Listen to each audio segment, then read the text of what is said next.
El libro del profeta Isaías. En el primer video exploramos los capítulos 1 al 39, que fue el mensaje de juicio y esperanza de Isaías para Jerusalén. Él acusó a los líderes de Israel de rebelión contra Dios y dijo que a través de Asiria y luego de Babilonia, el reino de Israel sería derribado en una acción del juicio de Dios. Así que el capítulo 39 concluyó con Isaías prediciendo la caída de Jerusalén y el exilio en Babilonia. Y 100 años después de Isaías, tristemente, todo esto vino a suceder. Pero la esperanza más grande de Isaías era una nueva y purificada Jerusalén, donde el reino de Dios sería restaurado a través del rey mesiánico venidero y todas las naciones serían unidas en paz. Así que los capítulos del 40 en adelante exploran esta gran esperanza. La primera sección principal de los capítulos 40 al 48 abren con un anuncio de esperanza y consuelo para Israel. Se le dice al pueblo que el exilio en Babilonia ha terminado y que el pecado de Israel ha sido tratado. Una nueva era está comenzando. Así que todos deben regresar a casa en Jerusalén, donde Dios mismo traerá su reino y todas las naciones verán su gloria. Ahora, detengámonos un momento porque este anuncio inicial hace que surja una gran pregunta. ¿Quién está diciendo todo esto? ¿La voz de quién estamos escuchando en estas palabras de esperanza? La perspectiva del profeta en estos capítulos es la de alguien que está viviendo después del exilio.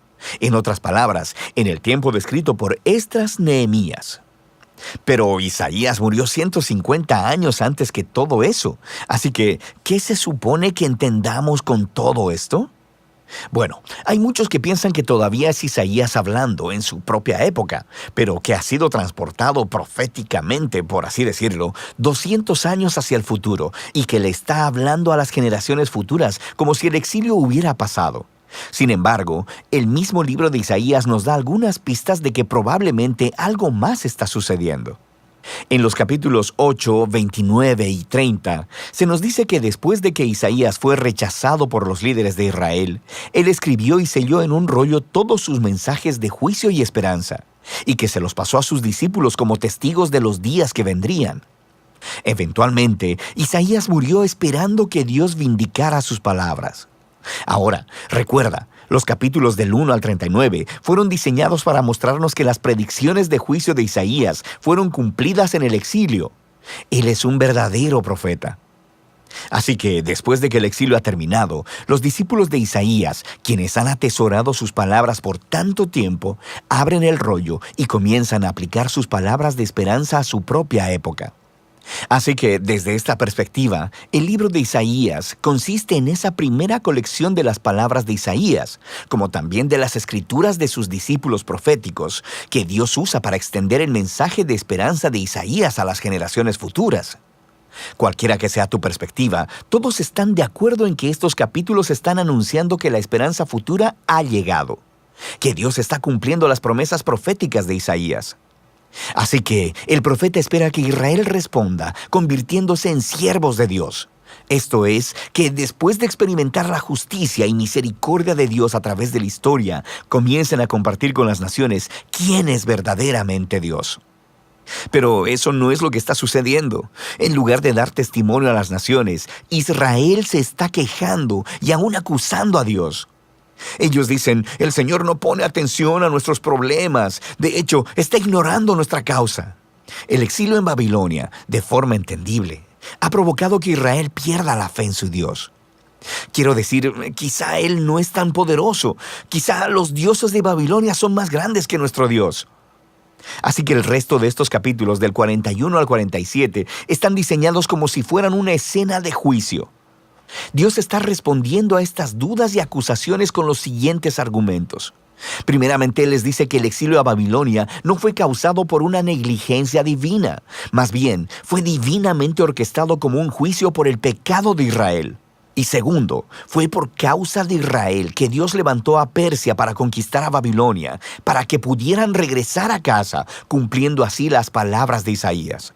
Así que la conclusión correcta a la que Israel debería llegar es que su Dios es el rey de la historia, no los ídolos de las naciones.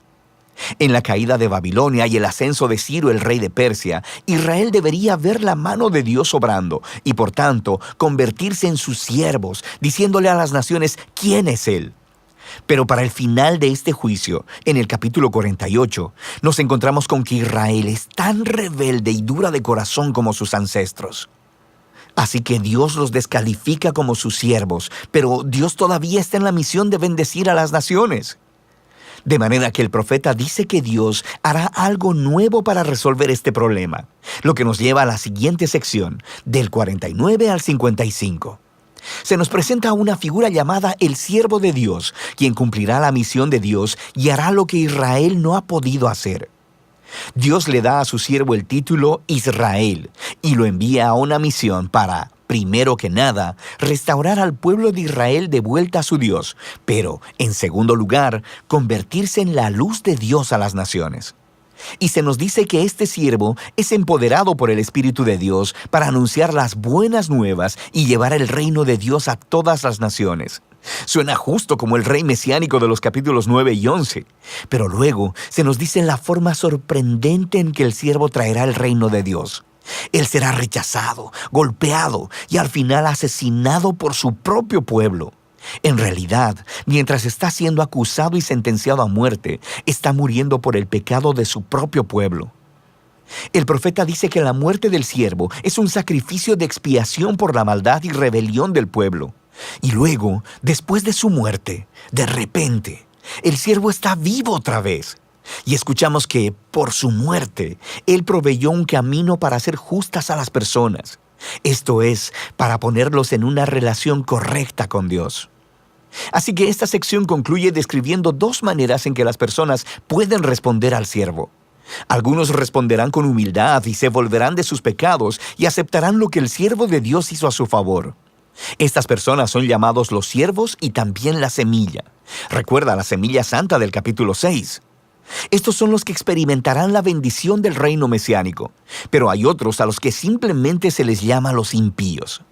Ellos rechazan tanto al siervo como a sus siervos, lo que nos lleva a la sección final del libro, del capítulo 56 al 66, donde los siervos heredan el reino de Dios. Estos capítulos están hermosamente diseñados con una simetría que une a todos los temas del libro. Justo en el centro están 3 hermosos poemas que describen cómo el siervo empoderado por el Espíritu está anunciando las buenas nuevas del reino de Dios a los pobres. Y él reafirma todas las promesas de esperanza que vimos en este libro.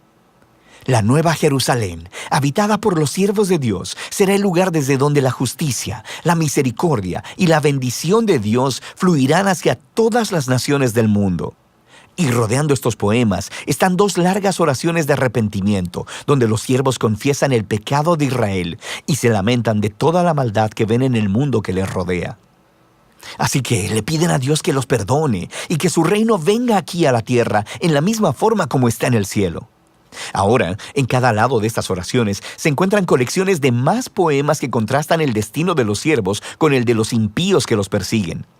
Dios dice que traerá su justicia sobre todos los que contaminan su buen mundo con maldad, egoísmo e idolatría, y que los excluirá de su ciudad para siempre. Pero los siervos, aquellos que son humildes delante de Dios y quienes se arrepienten y reconocen su propia maldad, estos son perdonados. Y ellos heredarán la nueva Jerusalén, la cual descubrimos que es una imagen de esta creación completamente renovada, donde la muerte y el sufrimiento se han ido para siempre. Y esto nos lleva al marco externo de esta parte del libro. En este mundo renovado por el reino de Dios, personas de todas las naciones son invitadas a venir y a unirse a los siervos de la familia del pacto de Dios, de modo que todos puedan conocer a su Creador y Redentor. Y así, el libro de Isaías termina con una visión muy grande del cumplimiento de todas las promesas del pacto de Dios. A través del sufriente rey siervo, Dios crea una familia del pacto proveniente de todas las naciones, quienes esperan la esperanza de la justicia de Dios mediante una creación renovada, donde el reino de Dios finalmente viene a la tierra como existe en el cielo. Y esa es la muy poderosa esperanza del libro de Isaías.